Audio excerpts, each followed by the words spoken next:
My name is Priya Mishra and I run a foundation called Hempvati in India for the last 4 years. I'm India's first female cannabis activist and I have been lobbying for the same with the ministry, between the citizens, patients, doctors, and many more professionals. It has been a tough fight like everyone else, like all the other women around the globe, and my heart and my love goes out to all of you who have actually, stopped their life just to help others who can actually benefit from the plants because we did. I got saved because of cannabis. I had lymph node tuberculosis which was cured only because of this plant wherein I had already reached the third stage. Today I sit in front of you and talk with a smile is only because of this plant. Indians have always considered cannabis as something which is pure, something which is sacred, because their ultimate god, Shiva, who is known as Mahadev, which literally means the god of the gods, it's his favorite plant. You cannot do any ritual or any puja of this particular god without having cannabis leaves on it. Our scriptures like Ayurveda not just talk about the plant but sing glories of it. The Sanskrit name of cannabis is Vijaya. Vijaya means the one who's victorious, the one who's never defeated. Isn't it true for cannabis as well? We have over 50,000 uses of this particular plant. I am hoping that more and more people would get up, more and more women would get up, because cannabis is known as a female plant, right? The ones which give the buds and move on. So it's only a woman who can actually do this, who understands the meaning of life, how important it is and how difficult it is to give one. And hence, the people who are trying to monetize, just like in India, for the past 4 years, the medicines haven't come into mainstream is not because of other pharmaceutical companies or because the ministry is not helping or the government is not helping. They all are very helpful if you give them the information. For the past 4 years, they have been put in the dark and said that no, we still need to research more if cannabis can be helpful or no. Now, I really want to ask these people, how about the first world countries who have spent over 300 to 500 billion dollars of the research with over lakhs of patients who have not just recovered, cured, healed, but are helping further? Well, just like all the other women around the globe, I have had my share of difficulties. Fortunately, not with the system. The system has been very helpful in understanding how it can be done.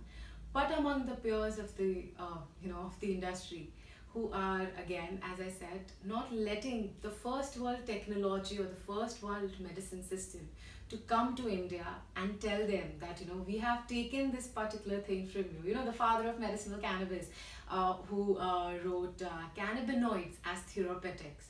The first entire chapter is dedicated to India. Why is that? Well, because in our systems, in our scriptures, in our religious sacrament, everywhere, our being would be incomplete without this particular plant. And yet, we sit over here with just a few states, just a couple of them that I can count on one hand, being legal for medicinal and industrial purposes.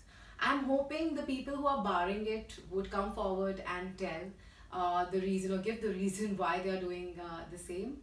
Having said that, I won't give up my fight, just like all of you, and I send a lot of love and a big hug to all the women out there who are fighting for this particular plant.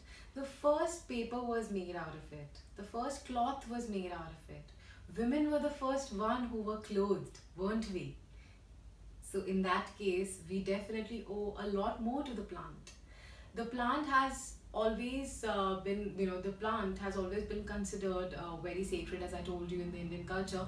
Until the 1900s, we had cannabis growing everywhere in our sewages, in our backyard, and no one really bothered.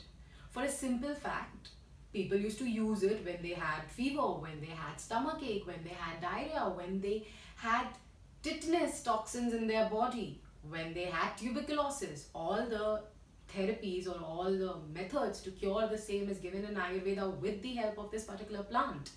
Well, when there's a report, there's a book called British Hemp Commission report, which was made in India in the late 1800s. That is the time when they wanted to launch allopathy and English alcohol. the imported liquor. When a person who is wanting to introduce chemicals in a country, what do they go after? The first thing, the most organic thing that will actually put an end to all of that. That was this particular plant, and that very clearly is written in the 3,500 pages book as well. You can go and download it yourself and read it. I did, and my eyes opened, because in that report as well, all the doctors and everyone said that though they were scared for the sanity of Indians by using this particular plant, but they forgot that all our scriptures have already given the evidence that whatever we got, this was a very important part as well. One of the, there are a lot of legends about the existence, how this plant came into existence. My favorite one being in Shiv Puran, when there was churning of the ocean happening, and the nectar came out. Even humans, the earth is of humans, right? So the gods and demons fought for the nectar, so did the humans. And when they demanded nectar, that is when Shiva said, you cannot digest this, I'll come back in a form of seed with the last drop of this particular plant, or with the particular nectar, and you can have that. And that is when this plant grew. The seed was the seed sprouted out of the last drop of the nectar. And at that particular time, obviously it was the era of the gods. The plant grew up instantly, and he pulled the leaves and he started putting it on his neck. Why? Because he had just drank halahal, which is actually the poison which came out before the nectar. So my point over here is something which is so in sync with our history, with our culture, with our civilization, with our health system. Why is it that it was taken away? Just because we could grow it in our backyards and save ourselves, our land, our animals, and everyone.